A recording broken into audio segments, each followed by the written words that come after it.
En este espacio nos dedicaremos a inspirarnos mutuamente para alcanzar nuestras metas y vivir la mejor versión de nosotros mismos. Compartiremos consejos, historias motivadoras y herramientas prácticas que te ayudarán en tu viaje de autodescubrimiento y crecimiento. Acompáñanos a llevar este proceso. Hola, buen día. Espero que todos se encuentren muy bien, donde sea que estén y a la hora que sea. Bienvenidos a un episodio más. Es un gusto saludarles. Les recordamos, mi nombre es Miriam. Y yo soy Leslie. Y hoy hablaremos de todos los temas incómodos que en algún momento no se confrontan o se van dando la vuelta para no tocar estos temas o estas fibras sensibles que pueden a gran escala así dañar nuestro día a día o incluso situaciones más complejas. Exactamente. Realmente hay temas incómodos desde el que eras niño. Quizás no los hablabas tú, pero tampoco tus papás. Y eran esos temas que quizás a veces relacionados con temas de sexualidad, a veces relacionados con temas de relaciones con otras personas. Al final de cuentas, desde entonces se calla mucho de lo que se necesita hablar. Y en vez de ser algo más productivo, se vuelve algo de miedo y de no voy a hablar de eso porque entonces es malo, o me van a juzgar, o me voy a equivocar. Justo de lo que están hechos, lo que son los juicios, los prejuicios, los mitos, y uno conforme va creciendo y va siendo consciente, se va dando cuenta de todo lo que sucede. Decíamos desde la niñez, porque realmente sí creo que viene esto generándose desde la niñez. Creo que se confunde mucho la parte de, como autoridad, yo decido en donde estés. Yo creo que se confunde mucho esa parte de como autoridad decidir que sí, que no, qué es lo correcto, qué es lo que no vale, qué es lo que sí vale, y desde ahí se va haciendo esta cadenita, porque yo creo que sí llega a subestimarse demasiado la opinión de los niños, y que fuimos niños subestimados en muchas ocasiones. Definitivamente, muchas veces decimos, ay, es que es niño y no se da cuenta, pero un niño percibe muchísimas cosas realmente. Quizás no queda como el recuerdo marcado de, sucedió así y así y así, que como adulto sí lo tienes, pero como niño te quedan las sensaciones, te quedan los pensamientos e incluso puedes llegar en algún momento de tu vida a vivir algo y decir, recuerdo de bebé o de niño esto. Pocas personas son las que logran distinguir como adultos partes de su niñez. Sin embargo, sí podemos rescatar sensaciones y también los niños son una esponjita. Entonces, un aprendizaje sí se queda. Que, por ejemplo, sucedió una situación, aprendí que necesito quedarme callado como niño, entonces de adulto también me quedo callado con ese tipo de situaciones, en lugar de poder hablar y poder confrontar y poder realizar las cosas de una manera más positiva. Sí, totalmente. Yo pienso porque, por ejemplo, muchos temas, y obviamente la mayoría son los temas incómodos, los temas donde hay mucha agresividad pasiva, donde hay esta parte de subestimar las emociones, se confunde demasiado ahora con la crianza respetuosa. No que se confunda, sino que está como un poquito todavía muy desorientada la práctica de la crianza respetuosa. ¿Qué pasa ahora? Te salen un montón de información, inclusive algunas cosas que dices, ¿cómo crees? Por ahí se hizo muy viral un video donde una mujer decía, bueno, si vas a cambiar a tu bebé de pañal, le tienes que pedir permiso. O sea, cómo se ha ido sacando de contexto todo esto. No es lo mismo que tú como autoridad, como mamá, como papá, que tomas las decisiones que crees que son las más adecuadas o las más certeras para tus hijos, no significa que no puedas validar sus emociones y sus opiniones. Escucharlos. Igual puede que tomes de lo que él te dice algo, o puede que digas, no es lo que yo creo que es lo más sensato ahorita, obviamente, porque la conciencia y todo lo que se necesita, pues lo tienes tú. No no el niño, pero eso no significa que no le vas a dar voz o que no lo vas a validar. O hacer parte de su misma crianza. Exactamente. Es, por ejemplo, si un niño va y te dice de, mamá, voy a tocar el fuego, pues le vas a decir, no, mira, mi amor, quema esto te puede suceder. No vas a dejar que el niño vaya y toque el fuego como tal. Por darle el espacio respetuoso. Exactamente. Le puedes escuchar cuál es la inquietud del fuego y darle una explicación e evitar el accidente. Exactamente. A ese nos referíamos. Y yo creo que la generación, no sé, pero yo lo percibo así, que esta generación ahorita de bebés, no de personas, porque yo puedo ser mamá ahorita a esta edad y puede que haya una mujer de 21, de 18 teniendo también un bebé en esta edad, de 35, y llevar la misma similitud, no la misma crianza, pero sí similitud en lo que vamos aprendiendo, en lo que vamos viendo, en lo que vamos absorbiendo. Entonces no creo que sea la generación de mamás, sino la generación de bebés que han nacido y que tienen un mayor privilegio sobre ese tema cuando es consciente, porque hay una parte que pues sí se desborda, está como que todavía no está como muy centrada en que sí y que no. Exactamente, o sea, dicen que no hay un manual para ser papás. Sin embargo, como tal, actualmente hay demasiada información que te guía para ser un papá. Exactamente. Y como tal, entonces, a veces entre tanta información, nos confundimos y nos perdemos. Y ya no sé si lo que leí aquí es bueno o lo que leí en el libro, lo que leí en la revista, lo que leí en tal página de internet. ¿A cuál de todas esas opciones le hago caso? ¿Cuál de todas esas opciones es la de verdad? Que al final de cuentas yo creo, obviamente todos tenemos personalidades, tenemos diferentes formas de sobrellevar un hogar, una casa, a los hijos, y vas a ir adoptando lo que a ti te funcione y lo que te vaya generando bienestar en este trayecto. Pero en sí, el hablar de este tema, ya llegándolo a la experiencia personal, yo recuerdo que sí fue una niña muy subestimada en cuestión de saber que lo que le hicieras a esa niña no iba a pasar a mayores. Y ahora que me doy cuenta porque, por ejemplo, mi mamá pues toda la vida trabajó, quien vino a ser el papel de mamá fue en este caso su mamá, que pasaría a ser mi abuela, pero siempre la vi como mamá. Entonces, pues la casa de la abuela siempre estaba llena de gente. Siempre estaba llena de gente y justamente hablábamos y llegábamos como a una conclusión de que sí podías decir, que no, que se te tomaba en serio, que no se te tomaba en serio, que hasta dónde era normalizar el tema, porque por ejemplo, con esto voy a tener muchas pérdidas de familiares, pero aún más perdidos. Tengo muy presente un tío que era como muy agresivo conmigo. ¿Sabes? No toques mi auto porque lo vas a ensuciar. Y entonces nadie lo veía y era grosero. Es decirme, bájate, groserías que no se pueden decir ahorita, despectivo. Y era como muy presente y entonces cuando ya crecí que hubo el tema de mi boda y en el momento en el que yo hablo con mi mamá porque mi mamá tiene esa creencia y no la puedo juzgar porque creo que la vas viviendo como crees que es correcto y mi mamá vive con esa creencia de que ella debe de amar, respetar y cuidar a sus hermanos siempre.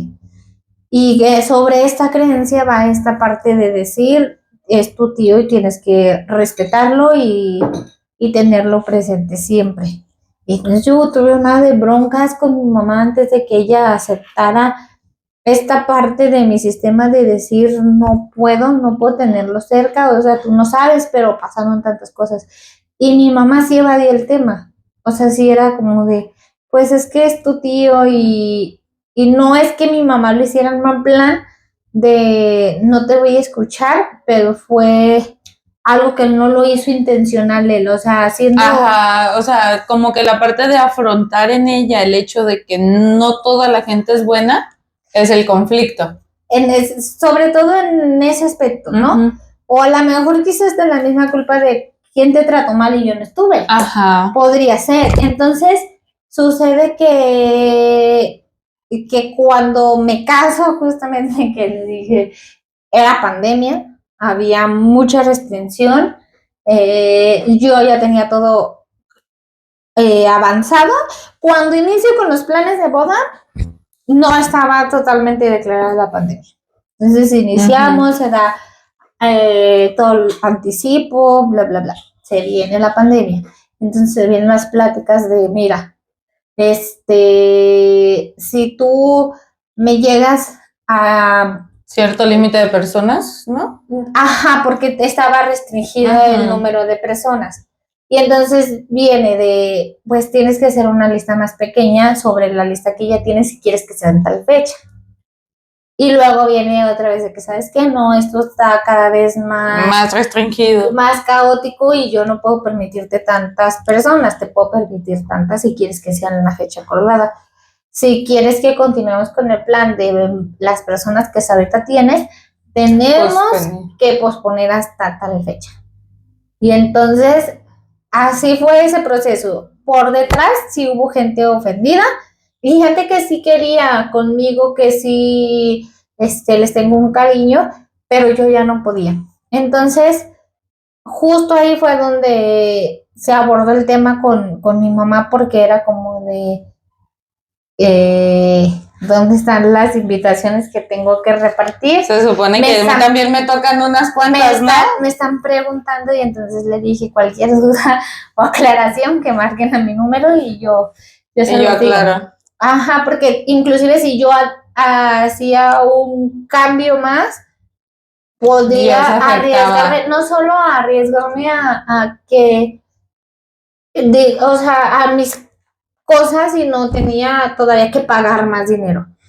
Economía que ya no estaba en mis planes en ese momento. Sí, o sea, al final de cuentas tú sabes que tú tienes un presupuesto y que nunca se termina cumpliendo porque siempre se estira. Exacto. Pero ya habías estirado bastante por la postergación que ya había habido. Entonces, ese fue como el punto en donde mi mamá comprendió el hecho de la boda, de no se puede hacer más hasta aquí y es su día, es el día de ellos y ellos van a decidir que sí, que no, y realmente pues yo solamente voy a acompañarlos en su felicidad porque soy parte de ella y así, pero le costó mucho trabajo. Entonces cuando yo afronté ese tema de decirle, a ver, pasó esto y tú crees que ahora es adecuado que yo le diga, no pasó nada, vénganse a festejar conmigo, no. Y hay otras personas que sí son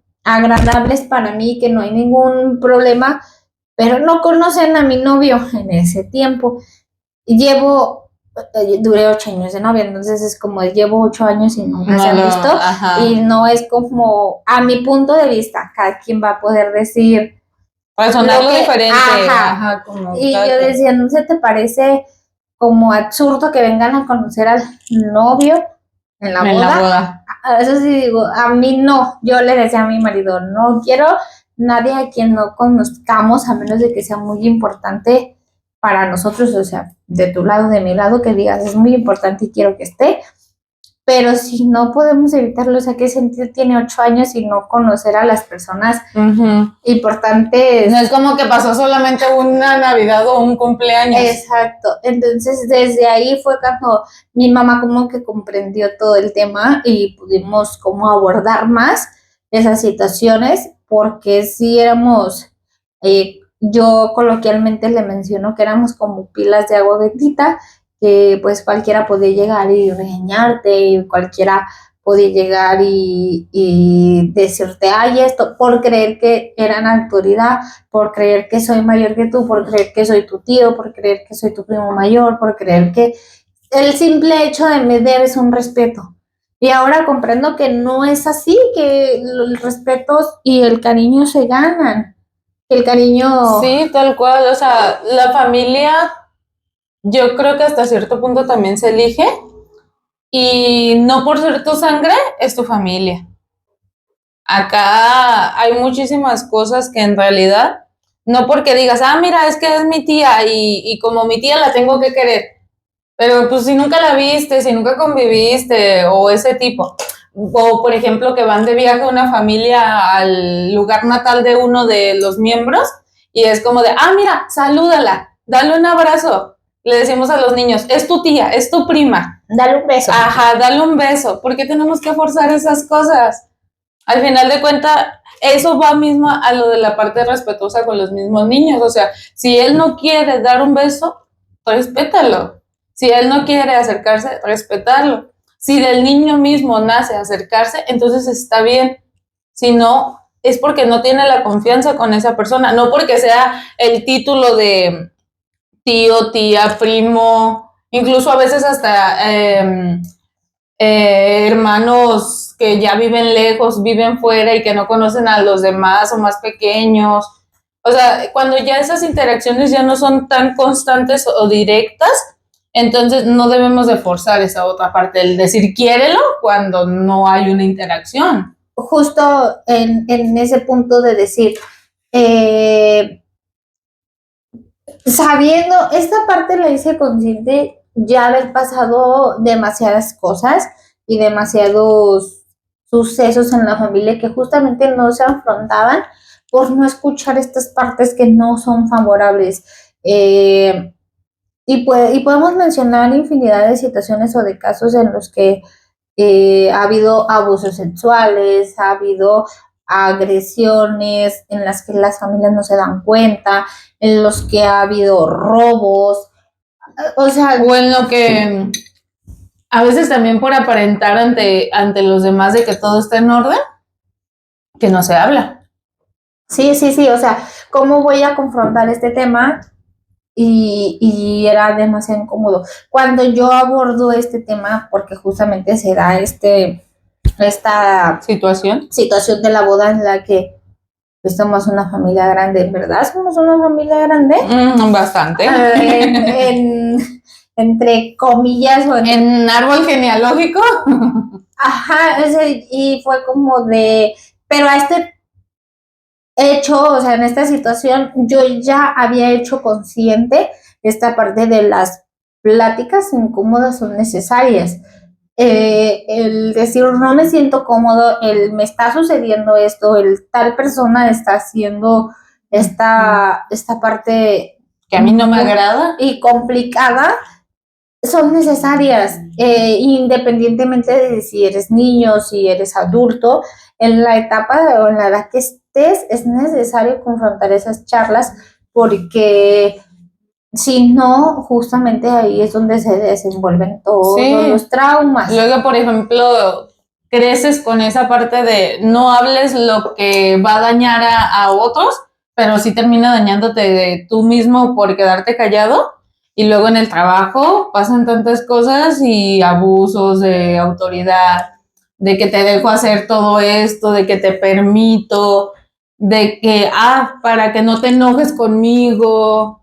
O sea, todo este tipo de cosas y no solo te afectan cuando eres niño entonces, o sea, eso fue porque lo aprendiste siendo un niño y creciste con esa idea, con ese pensamiento y ahora de adulto pagas también las consecuencias. Justo ese es el punto, ese es el punto de lo que decía ahorita, o sea, pueden ocurrir un sinfín de cosas, ejemplos los que diste, los que vi, y hasta cuándo podemos hacerlas conscientes o hasta cuándo podemos hablarlas con libertad, hasta cuándo puedo expresarme sin que la otra parte pueda tomarlo mal. En este caso, yo no confronté jamás. Yo creo que lo primero es aceptar tú que algo no te gustó. O sea, porque sí. Como tal muchas veces, por ejemplo, dices, no, es que me enseñaron que estaba bien y entonces está bien. Y creces con eso mismo y repites lo mismo. Entonces, lo primero que nada es aceptar que no estuvo bien lo que sucedió, cual sea que haya sido la situación. Pero lo primero es que tú aceptes, porque si tú no lo aceptas, entonces no lo vas a trabajar. Solo lo vas a excluir y vas a decir, no, es que es normal. Eso vendría siendo la primera parte. Después de eso, como tal, es encontrar una persona que no sea esta directamente, con quien quieres hablar, que pueda orientarte y que te haga hacer la conciencia exacta de saber cómo y saber si en verdad necesitas hablarlo con la persona que es o necesitas hablarlo más hacia uno mismo. Si hablarlo con la persona que causó el conflicto o que causó la cuestión incómoda y necesitas hablarlo directamente y puedes, hazlo. Si no, trabájalo solamente individual, porque muchas veces, como son personas de la niñez, muchas veces y ya como adulto ya no están, pero tú aún traes ese sentimiento. Entonces, ¿cómo lo sacas si esas personas ya no están? Lo tienes que trabajar más que nada individualmente. Yo cuando hice consciente esta parte de lo que no era ya parte de mi sistema y cuando ya tienes pues como tal, o cuando ya tuve como tal mi propia individualidad de decir esto sí, esto no, y aunque ante el mundo parezca la arrogante, la déspota, la grosera, porque pues muchos adjetivos salen de tu persona cuando empiezas a desechar lo que no te agrada. Entonces, aunque yo parezca eso, yo lo que estoy haciendo es cuidarme a mí ahora. Yo no confronté esta situación, pero con la persona directamente. Lo hice en este caso con mi mamá, que era también parte del problema, o sea, y que para mí lo con más quien importante tienes es mi la mamá. interacción, exactamente, o sea, es con quien tú directamente tienes la interacción y la tienen tus hijos también. Y dices, ah, mira, ¿sabes qué? Yo no quiero que en un futuro mis hijos pasen por una parte igual a la mía porque ella sigue creyendo que todo está en orden o porque ella sigue creyendo que estas cosas se están permitidas por tener una relación sanguínea.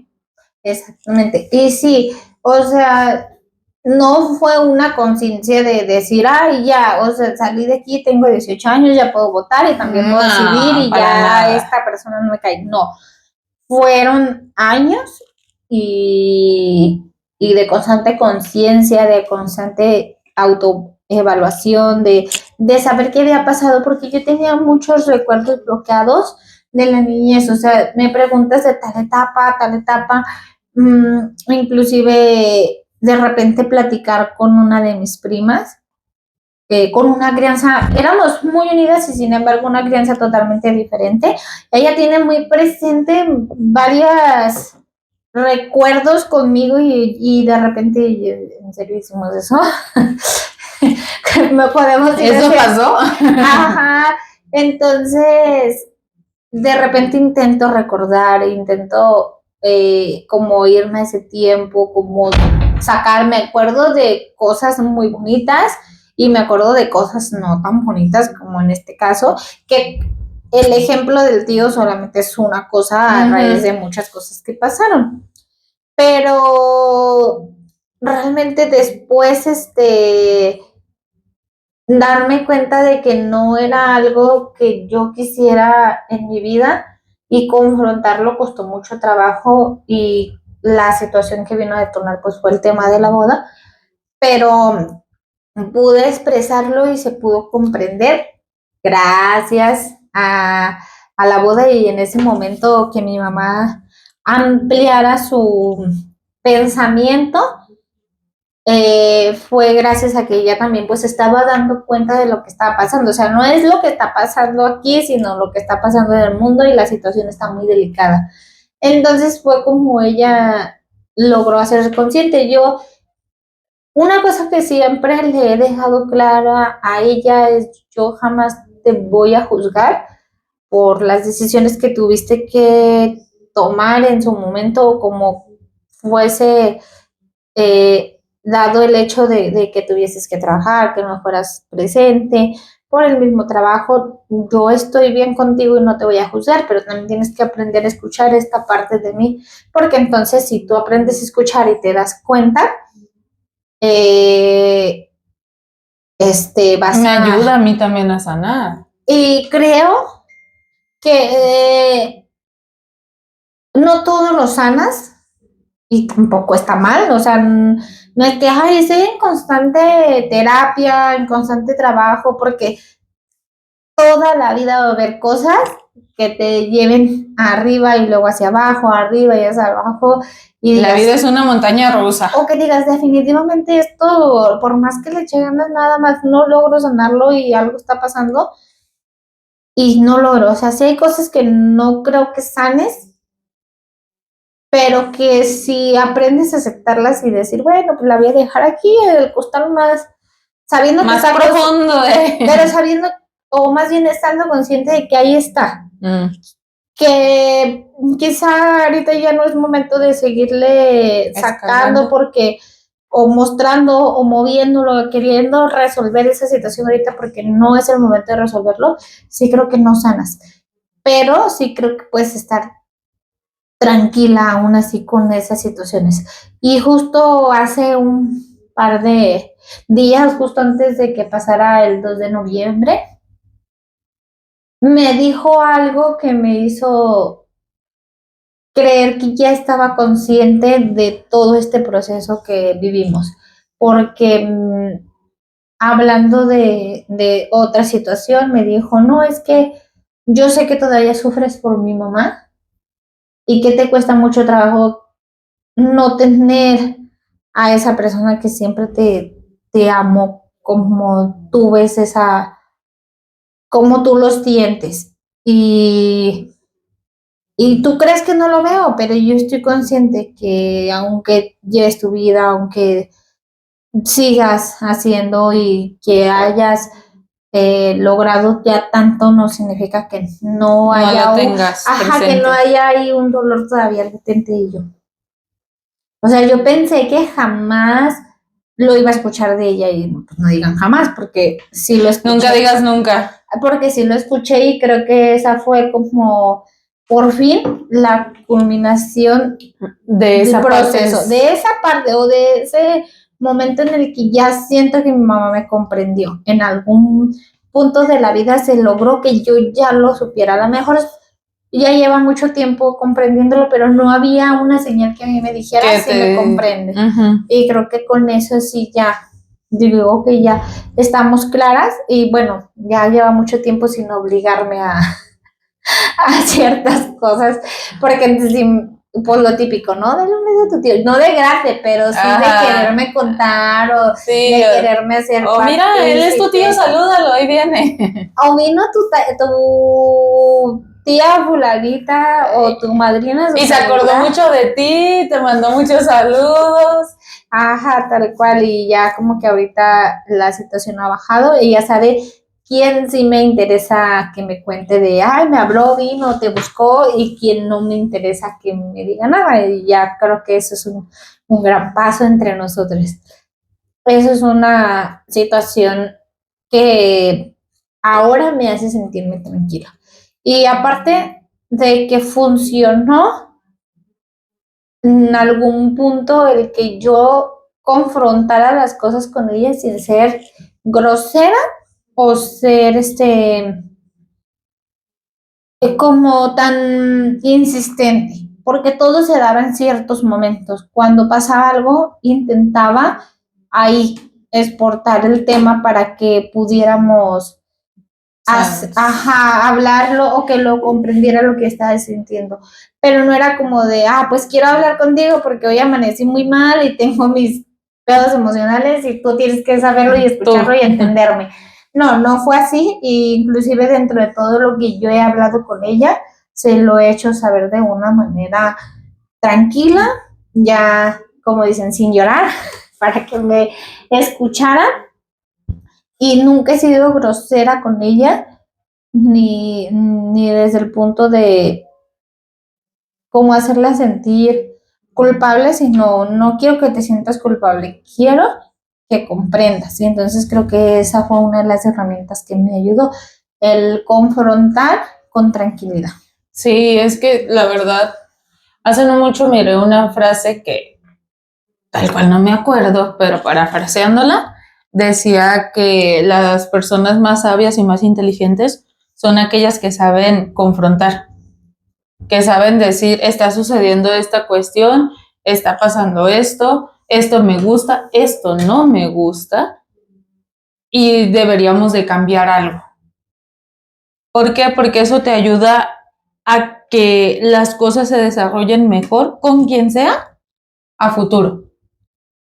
Si tú logras como tal, cuando se presente algo, poderlo trabajar, poderlo hablar, poderlo compartir, tu opinión sincera, no tu opinión de berrinche, por decirlo así, sino tu opinión real de no me gusta por esto. Es como, por ejemplo, cuando una comida dices tú, no, pues es que yo no como, no sé, calabaza porque no me agrada el sabor. Eso lo dices casi todo el tiempo, pero cuando vas a una casa ajena y te sirven calabaza, te la terminas comiendo. No, aunque no te guste, lo terminas comiendo porque dices tú, no, pues es que cómo le voy a decir si me están sirviendo un plato de comida que no me gusta algo.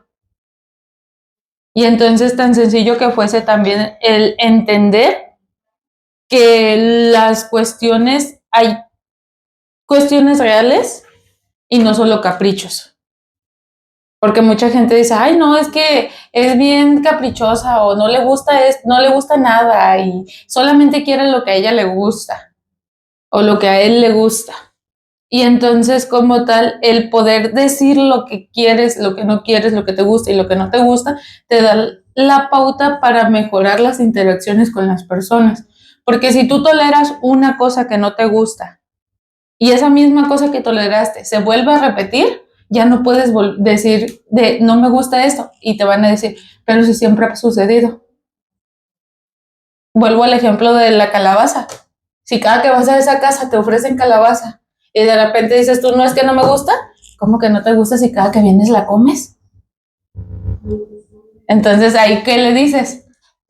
Y cuando pasan un término real, es o no un término real, porque No. comer calabaza Ajá, es real. sí. No, pero no, en una un parte problema. más, ajá, en una parte más conflictiva o en una parte más abarcándolo dentro de los temas que hablamos, como tal, tú puedes aguantar, por ejemplo, dices, en el caso de una pareja o una infidelidad, dices, obviamente creo que a prácticamente a nadie le gusta que le sean infiel, pero tú toleraste una infidelidad, tú toleraste una segunda infidelidad. En la tercera, pues te van a decir, ah, ya no pasa nada, pues sí, me va a aguantar todas las que haga. ¿Por qué? Porque ya me aguantó una y dos veces.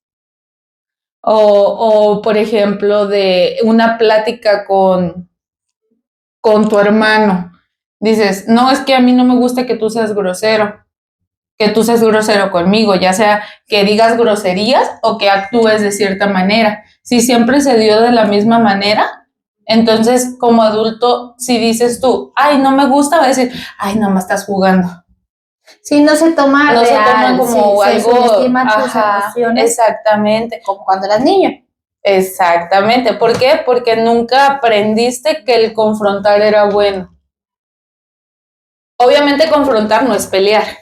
Sí, exactamente. Obviamente. El confrontar como tal viene siendo esta parte de aclarar tus cuestiones, aclarar con la otra persona el decir, quiero o no quiero, me gusta o no me gusta, me agradó lo que hiciste o no me agradó. Y también es la parte de decir la parte buena. Si yo te digo, ¿sabes qué? Me gusta cuando tú traes un café, esa parte también va a hacer que quizás tú digas, ah, mira, le gusta el café, de vez en cuando voy a llevarle un café. Pero si yo nunca te dije que el café me gusta con leche, entonces tú siempre me lo vas a traer americano y va a estar bien para ti. Y quizás yo voy a, con el tiempo, decir porque siempre me lo trae americano si a mí me gusta con leche. Y justamente la falta de confrontación, Es lo que hace o que de eso las no... pláticas incómodas, porque para mí va a ser incómodo decirle que me gusta Ajá. Si no hay tanta confianza, obviamente si hay confianza, pues hay un poquito más de facilidad. Sí, pero ese es el ejemplo de un café, de un plato de calabaza. Pero si lo ponemos cuando como hay relaciones, confianza, se omiten cosas de cómo me va a ver o qué va a decir o qué va a pensar o en qué perfil se me va. ¿Cómo me tengo que presentar ante ella para que ella considere que soy buena persona? Exactamente. Y, por ejemplo, o sea, retomando un poquito el tema de decirte estas cosas que siempre pasaron, tú no puedes decir que te sientes maltratada por tu tío porque no es así, solamente es respeto. Y entonces creces dando esos mismos patrones, llegas a un trabajo y tú no puedes confrontar lo que no te gusta porque el jefe es él. Exactamente, no puedes decirle de jefe, es que no manches, ya son las 6 de la tarde y salimos a las 5. O en la escuela, no puedes confrontar la forma en la que el maestro te está enseñando porque el maestro, el profesional, es él. Y el que sabe es él. E inclusive una cosa bien marcada que me ha pasado de ahora que soy mamá es como las consultas con los médicos.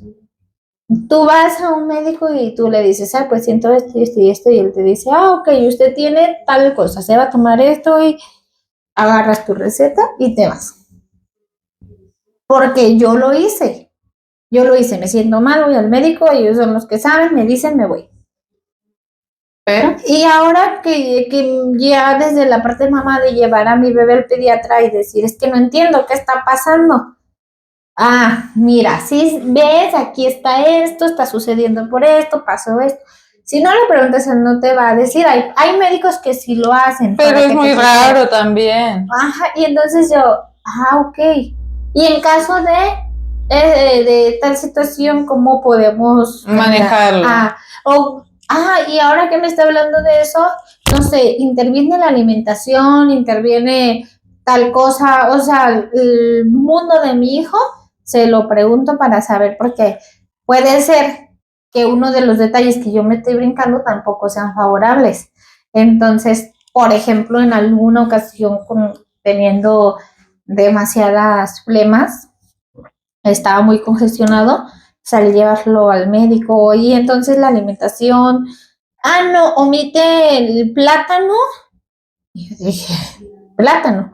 Sí, el plátano genera más flema. O sea, pero tú te quedas con que el plátano, pues es una fruta, es bueno. Pero si él no me hubiese dicho, pues ya, el niño tiene hambre, cómete un plátano, aunque sea. O sea, a eso voy, que nos cuesta mucho confrontar esa parte, no solo por la negativa que puedo tener a decir, ay, está enfermo, y si le doy un caldito de pollo todo va a mejorar, y te tapo, y te doy tu medicamento y todo va a estar bien. O sea, nos cuesta mucho trabajo confrontar las partes incómodas y lo negativo. Y si hacemos consciente en nuestra vida diaria qué cosas nos cuesta trabajo confrontar, podemos encontrar las herramientas para poder llevar a la práctica una mejor resolución o cambio de moverme de ahí donde no me está gustando cómo es este proceso, esta interacción, esta situación. Por ejemplo, yo aún todavía te digo, teniendo en cuenta esta crianza que llevé, yo repetí patrones. O sea, sabía y era como de, esta señora me cae gorda. Esa vecina, no me cae mal ninguna vecina, pero esa vecina me cae muy gorda porque todo anda menos en lo suyo. Y así se tomaba, ¿no? Como que no, como que esto no está dando, me caes mal y prefiero evitarte. Y ya. Entonces seguí repitiendo patrones. Y sucedieron cosas que nos llevaron justamente no solo a un proceso individual, sino a un proceso familiar. Y te vas dando cuenta y vas abriendo todo este panorama y dices, yo también lo estaba haciendo. Lo que me hicieron a mí, yo lo hice. Diferentes ejemplos, pero también lo hice, creyendo Sí. que ya era diferente. ¿Por qué? Porque solamente Desde evadí. una parte inconsciente. Porque solamente evadí sustituyendo el problema.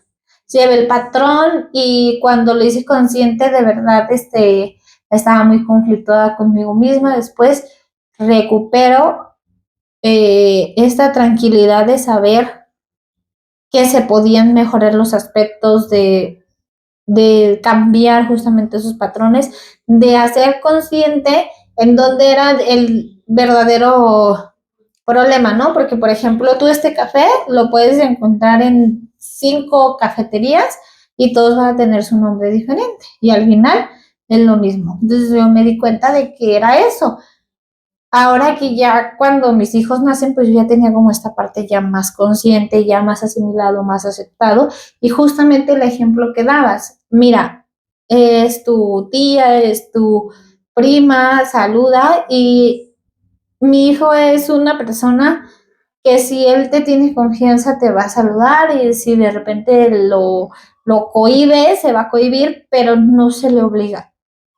Y de repente sí he tenido que lidiar con ciertas partes de que si está mal educado sí, o no, pero o que lo tachen de grosero, o decir, ay, ¿por qué no saludó el niño? siempre, sí lo lideo yo la situación, pero no lo obligo. Así como tampoco lo que a mí me ha funcionado, porque puede ser que a otras mamás tengan que utilizar otras herramientas y si las tienen, compártanlas, pero lo que a mí me ha funcionado siempre es no obligarlo a comer lo que no le gusta. Prácticamente come todo y no he tenido que forzarlo. Creo que no la de tienes que comer verduras, cómelas y no te gustan y te las cambio. Y esa parte entra dentro del mismo trauma, ¿no? De que de adulto ya no lo comes. Y no, o sea, él come así muy libremente. Una de las cosas que me agradan es que sí le puedes ofrecer un dulce, pero si tienes un plátano y una paleta, va a elegir el plátano. O las uvas. O las uvas o las fresas, pero esa parte me agrada porque yo no lo he obligado, te digo, a ver a quién se le funciona, a quién no.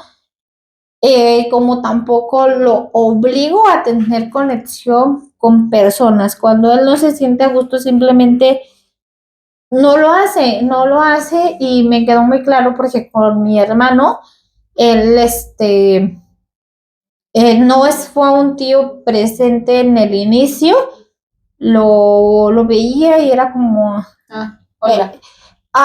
esporádico, porque ni siquiera te puedo decir nos reuníamos y así, sí, no. sí. Era de, lo vi, no sé, en ese árbol y hola, hola, bye. Pero después de un tiempo y sí, irlo llevando, poco a poco, En cuanto más interacción él tuvieron. fue buscándole mucho y lo respetaba, porque era como de, hola, Nathan, y si Nathan no quería saludar, pues no. Entonces iba así poco a poco, paso a paso. Oye, ¿te gustaría que juguemos a la pelota? Y ahora como que Nathan, a mí sí me gusta jugar a la pelota, ok, acepto un juego. Y así, o sea, pero yo no vi que mi hermano forzara el proceso, sino que buscaba la manera de ganar la conexión y la ganó. Porque inclusive ahora si mi hermano me habla de, ay, hola, ¿cómo estás? Es que no hemos hablado y no sé qué. Y entonces mi hijo reconoce perfectamente la voz. Es tal. Y yo sí. Y empieza, hola. Y, o sea, le reconoce la voz, pero fue un proceso que llevaron. Y cuando yo vi eso, dije, no lo estoy haciendo mal. A mi punto de vista, a mi razonamiento, a mi crianza. Porque puede ser a quien no le parezca y puede ser a quien no le funcione, pero a mí sí me funciona. Sí, y al final de cuentas, los niños perciben la actitud que las personas tienen con ellos. También. Quizás con palabras te digan un hola y con acciones te demuestran otra cosa y a veces incluso como adultos lo percibimos y lo ignoramos, pero un niño no sabe cómo ignorarlo, solamente reacciona ante lo que está viendo oyendo o sintiendo. Y los niños perciben esa parte. Es tan sencillo como cuando agarras un bebé con miedo, el niño lo percibe. O, por ejemplo, se da mucho con los perros. Tú vas caminando y te acercas a un perro que no es bravo, pero te ve el miedo que le puedas tener, incluso sin conocerte de nada, lo percibe ese miedo, te va a empezar a ladrar. Y no es porque te quiera atacar, sino porque también está la defensiva. Él también, exactamente. Y de esa misma manera, los niños tienen esa percepción. Quizás no te dicen ven para acá o quítate de aquí, pero sí sienten eso. Sí sienten esa parte de miedo, esa parte de enojo, esa parte de alegría o incluso la tristeza que puedas estar teniendo, y sí lo perciben y reaccionan en base a eso. Es como en una ocasión me tocó cargar un bebé y ir a una situación y decir, caray, el niño se puso a llorar mucho, ¿qué está pasando aquí? Y ya fue como que, sí está pasando algo. Apartamos al niño, atendemos la situación y en base a eso, sí dices, ¿cómo lo notó? ¿Cómo supo? Pero pues es eso mismo. O sea, esas mismas sensaciones que perciben ambientes como tal. Y es que justamente, ahorita es como lo percibió, te digo, volvemos al punto en el que nosotros subestimamos demasiado las emociones de los niños, así como nos subestimaron a nosotros. Yo, por ejemplo, con Nathan, que es el que tiene un poquito ya más de conciencia, decirle, o sea, esto es molesto, yo comprendo, puedes vivir tu molestia, puedes estar enojado, pero tu molestia tiene un límite. No vas a pasar de este límite de donde ya es grosero para demostrarme que estés enojado. Yo te estoy viendo que estés molesto y yo estoy percibiendo que estás molesto. Y puedes tener tus minutos y lo que tú quieras y seguir ahí. No quieres hablar, no quieres jugar, no quieres esta interacción. Aquí estoy. Pero no te voy a permitir que pases de este límite. Y justo ahí es donde digo que hay la confusión en esto de, entonces lo dejo que haga lo que quiera. No. Así o sea, al final de cuentas, si fuera, lo dejo que haga lo que quiera, no lo estarías creando. O sea, si realmente es lo dejo que hago lo que quiera, lo dejas solo, no lo estarías creando.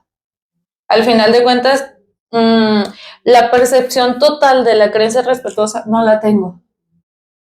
Pero lo que sí puedo llegar a entender de eso es que todo puede tener los límites respetuosos. Porque hay límites que sí son respetuosos. Que tú dices, mira, esto se puede, esto no se puede, esto va a abarcar hasta aquí, se puede estirar, se puede encoger. Y en base a eso es donde entra la crianza adecuada. Aunque decir adecuada, más bien creo que está de cierta manera distinto, porque quizás lo que tú consideras adecuado no es lo mismo que yo, no es lo mismo que otra persona.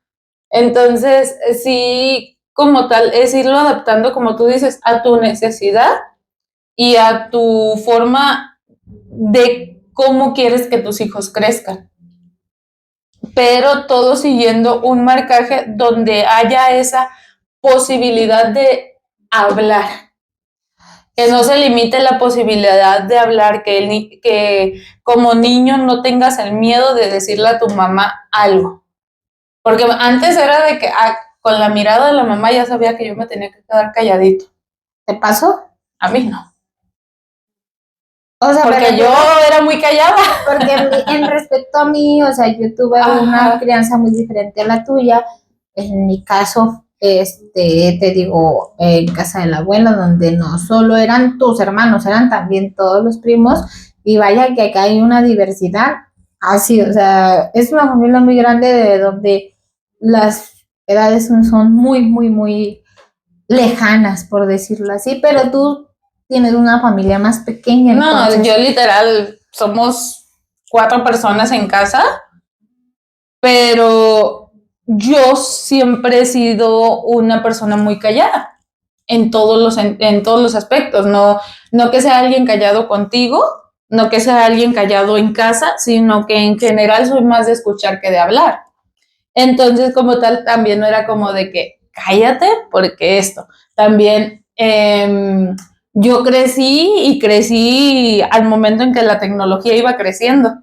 Entonces, mi mayor relación como tal era muy parte de la tecnología. Yo me acuerdo que a mí me regalaron mi primer computadora cuando entré a secundaria y era como, pues ya la vas a necesitar, ten, la vas a tener, la vas a usar tanto tiempo y así.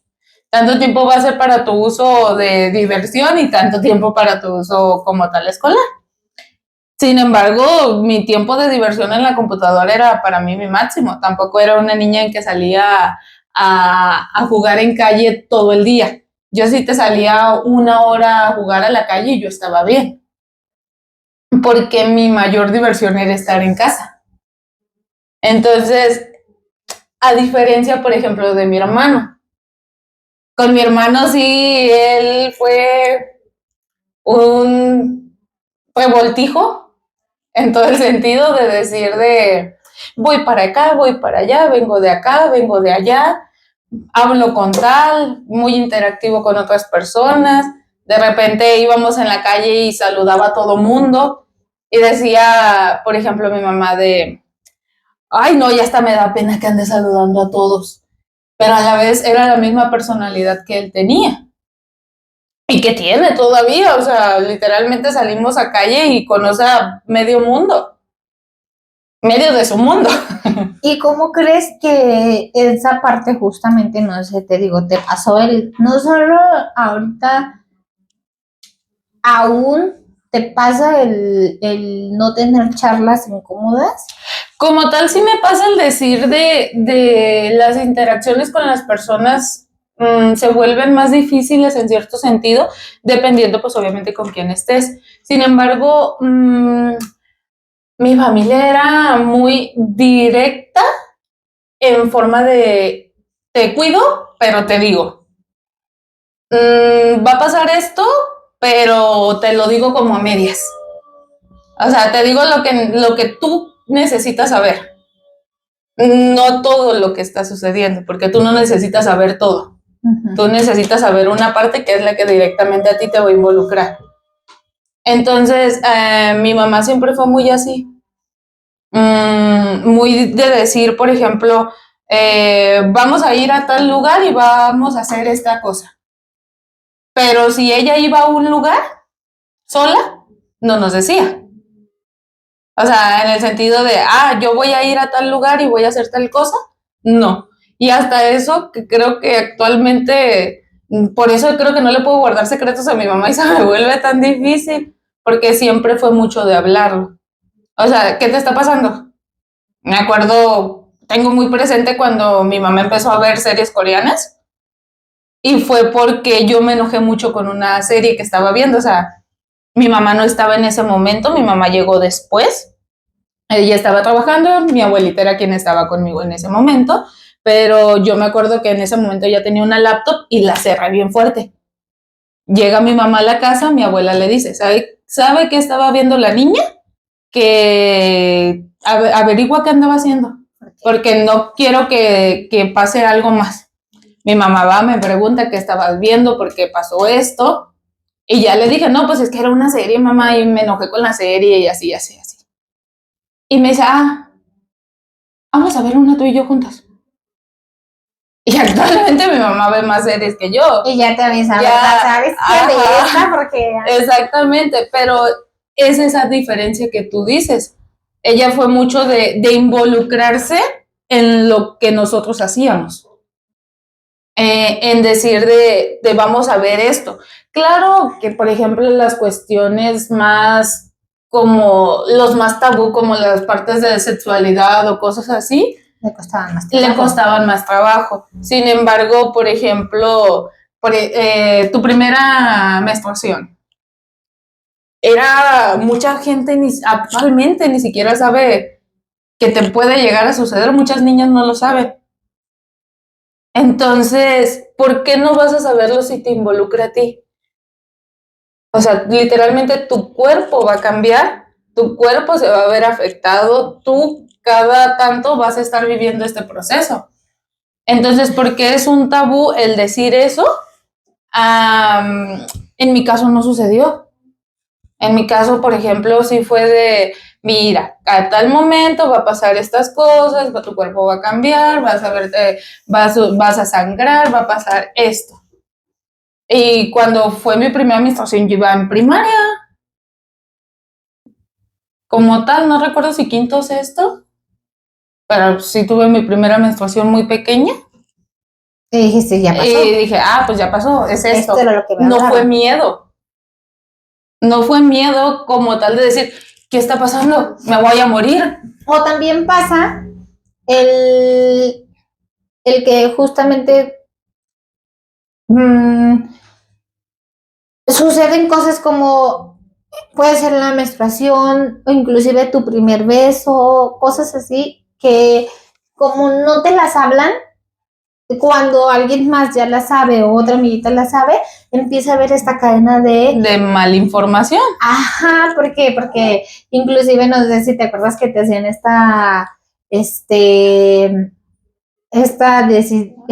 no sé, broma o este mito de si te besas con alguien sales embarazada.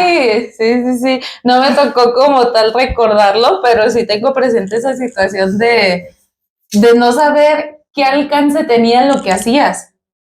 O sea, como dices, si das un beso con eso te embarazas. De hecho, hay una película, creo, donde mencionan eso. Una niñita va y le da un beso a un niño y cuando como tal le dice a sus papás, le dice que estoy embarazada. Justamente a los temas incómodos, vas y dices, ay, ¿cómo les explico que estoy embarazada? Porque ni siquiera había un tema más abierto, simplemente fue un beso de un mito que te Exactamente, o sea, una creencia de desinformación. ¿Por qué? Porque no se habló como tenía que haber sido. Y así van muchísimas cosas en la vida de gente que no habla de lo que siente.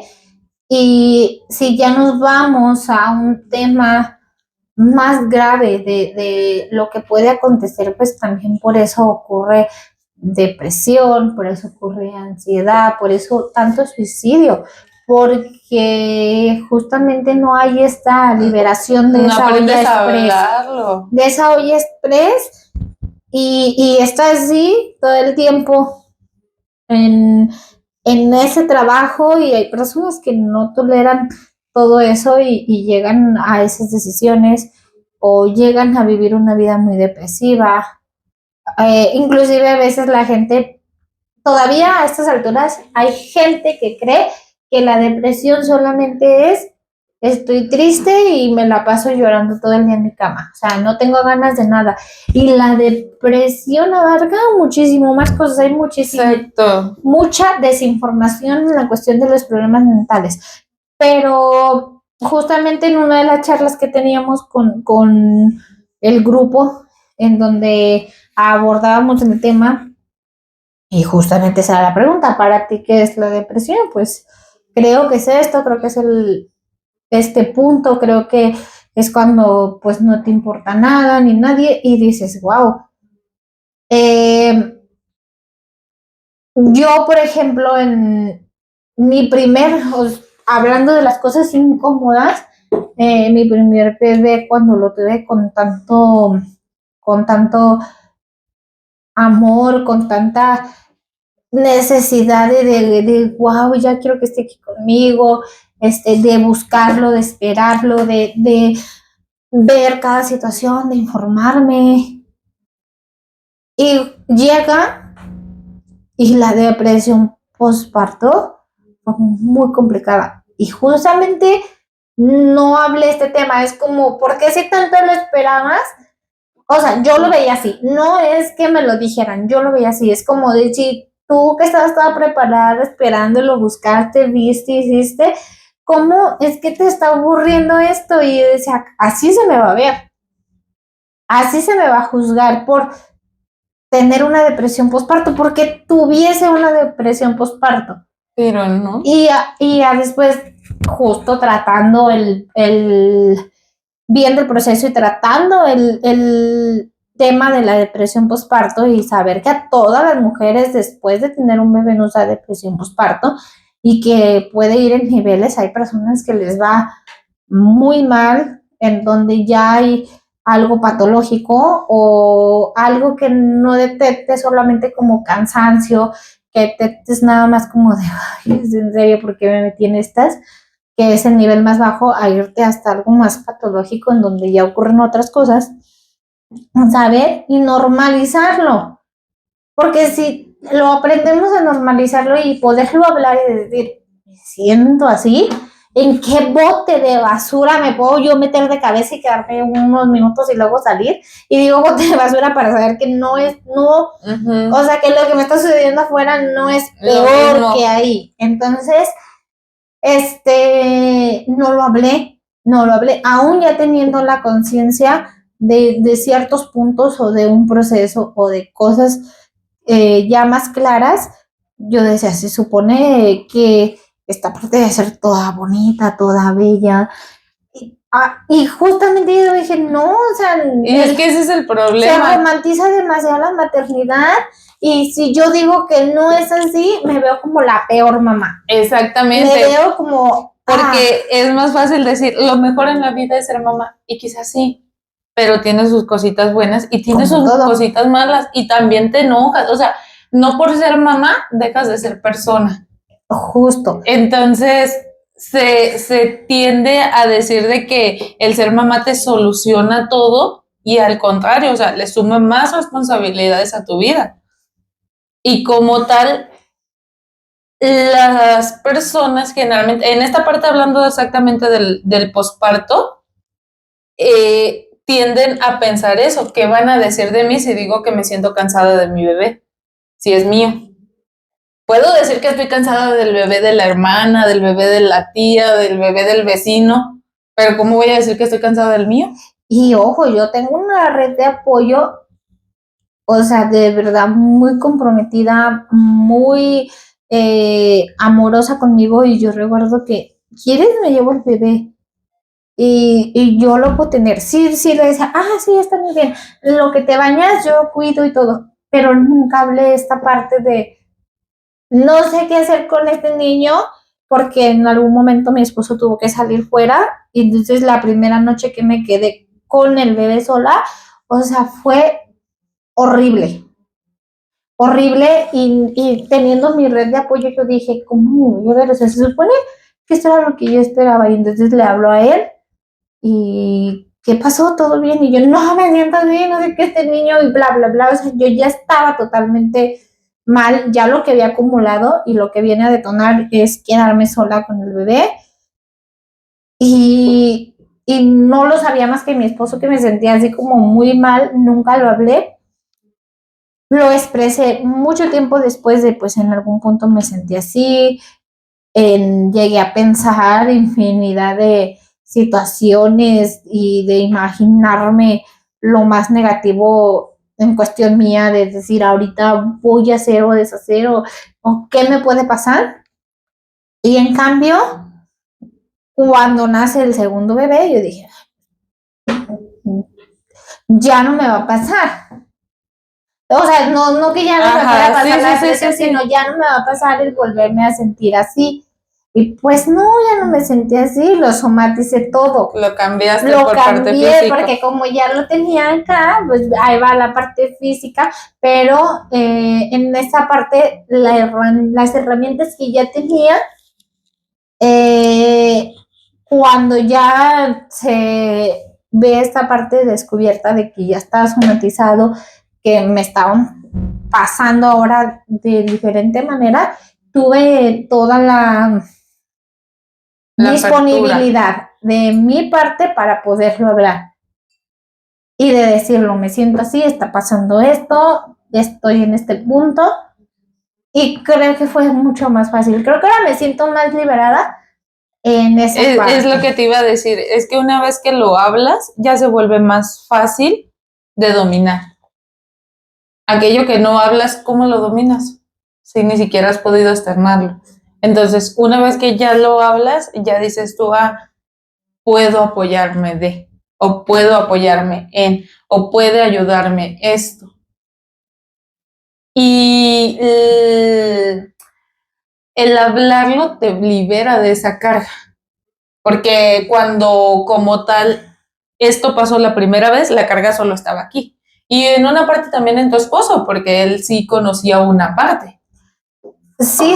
Pero una vez que lo hablaste, ya la carga no estaba solamente acá, o sea, ya podías decir, comparto y me apoyan en lo que necesito. Y como dices, o sea, no era una parte ya tanto mental, sino una parte física, porque ya llegaste a somatizar esta situación, a decir, mi cuerpo se siente así, pero entonces ya podías decir, si me duelen los brazos por tanto cargarlo, que lo carguen varias personas, no que lo vayas a apartar de ti, porque al final de cuentas no fue lo que sucedió, siempre estaba en tu ojo, pero ya no te dolían los brazos por siempre estar aquí. Sí, y por eso te digo, o sea, esas charlas incómodas en las de que, y me sigue pasando, y me va a seguir pasando, porque yo creo que la vida te va a seguir repitiendo hasta que como tal lo logres dominar. Una vez que ya lo logres dominar, te va a seguir pasando como tal las situaciones, pero ya vas a saber cómo afrontarlas.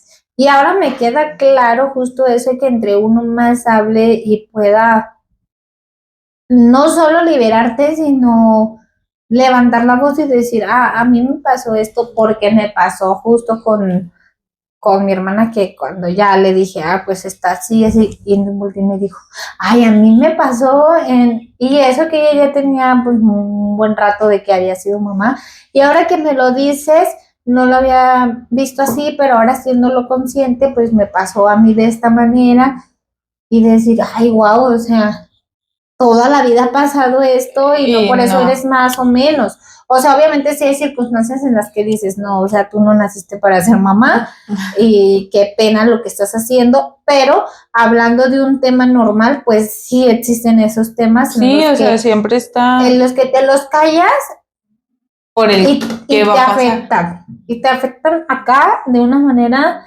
extraordinaria, la que la gente romantiza demasiado esta parte. También pasa lo mismo en las relaciones de pareja, de es que siempre tienen que escucharse, siempre tienen que luchar por estar bien. ¿Y cómo voy a lograr tener esa estabilidad? Sí, cuando éramos novios todo era muy bonito, cuando nos casamos empezaron a salir 50 defectos más de los que ya le conocía, porque la convivencia ya es completa, y dices, ¿cuándo no me di cuenta que ya no es que salimos a comer a la calle, ya comemos todo el tiempo donde mismo, ¿verdad? O ¿cómo es que no te estés comiendo esa galleta si yo me acuerdo que sí la comíamos? No, yo nunca la comí. Detalles que se te pasan, y que cuando ya dices, caray, o sea, es una lucha en la que sí se tienen que hablar esos temas de que no son cómodos, de oye, o incluso lo que quiere como pareja, lo que quieres a futuro. Muchas veces tienes tú una idea de lo que quieres y no es lo mismo que tu pareja tiene, pero como no lo hablas, tú crees que quieren lo mismo. Y quizás, por ejemplo, uno quiere casarse en 10 años y el otro se quiere casar al año siguiente. Un ejemplo banal, pero tal cual sucede. ¿Por qué? Porque solamente sabemos que somos novios y que nos queremos casar, pero no cuándo. O que evitas el tema, porque sí existe mucho ese tabú, y lo he escuchado en lo que me rodea, ese tabú de una mujer no debe de pedir no que pidas el matrimonio, sino de dar el tema a colación, de traerlo a la mesa, porque si lo traes a la mesa te ves como desesperada, te ves como ya queriendo presionar, y no es lo mismo que se haga esa pregunta de, oye, ¿te gustaría casarte? Y viendo cuál es la respuesta, es poner lo que sigue. Y no es que precisamente le digas, ¿te quieres casar? Nos casamos mañana y ya está todo organizado y aquí firma. Y como mujeres sí existe mucho ese tabú de tú no debes de mover ese punto. Debes de esperar hasta que él te pide un compromiso para hablarlo. Exactamente. Hasta que él diga, tú puedes ya como tal abrir esa cajita de Pandora Y entonces, decir, ¿qué tal si él nunca quiso una relación de este tipo? Solamente quería el noviazgo y tú pasaste 5, 6, 7 o hasta 10 años con la persona esperando el momento de sorpresa y la y sorpresa la no se sorpresa dio nunca llegó. y se pudieron haber evitado esos Sí, malentendidos. y es cuando dices de, yo te di toda mi vida. O sea, yo te di todo de mí. Y entonces, ¿y ahora qué? Sí, no me gustaría, ok, entonces pues yo Yo sí ya sé, quiero ajá, y yo decido si me quedo, me voy, es que exactamente. O sea, ya rumbo decido si cambio lo que estoy haciendo por lo que quiero hacer o decido permanecer donde mismo, pero ya teniendo conciencia de. Porque si no, solamente tengo la idea de. o sin encasillar también, ya sea hombre o mujer, porque también hay hombres que se adelantan y ay, ella es el amor de mi vida, nos Ya. casamos, o una de las dos partes, Sí, o sea, sí. sin tomar hombre o mujer, Ajá. Sí, el más tema, bien es sino de porque parejas. no se tiene la comunicación porque te da miedo. Y es esa parte, como decimos, de las pláticas incómodas. Ajá, el decir, a ver, si tomo este tema y lo hago correr, y si hay personas que sí dicen, ay, no, quería casarse, ¿y qué voy a hacer? O también sobre los hijos. De quizás yo quiero hijos, yo no quiero hijos. Y como pareja no lo hablamos. Incluso nos casamos y después de casados surge esta cuestión. Y entonces es, ¿cómo de que tú no quieres tener hijos y yo sí quiero? Entonces, ¿y ahora qué? Si ya nos casamos. O sea, sí vamos a tener como una diversidad de muchos Ajá. puntos. Igual ustedes pueden contarnos sus experiencias sobre en qué punto de la vida han tenido estas pláticas incómodas o qué es lo que no han podido expresar en pláticas incómodas, desde que les pudo haber generado en la niñez, en la adultez e inclusive en esta etapa de su vida, si hay alguna situación incómoda y también podemos, Apoyarlos como tal en esta situación. Como decíamos, no necesariamente tienes que hablar de nuevo con esta persona. A veces necesitas hablar con un externo y esa parte también te va a ayudar. Entonces, cualquiera de estas situaciones que quieran, ya sea mandarnos un mensaje privado o dejar un comentario directo, estamos en toda la disponibilidad de poder ayudarnos para intentar sanar. así es, los esperamos en un episodio más de Si intentamos sanar y Eso sería todo. hasta la próxima. Muchas gracias. Bye.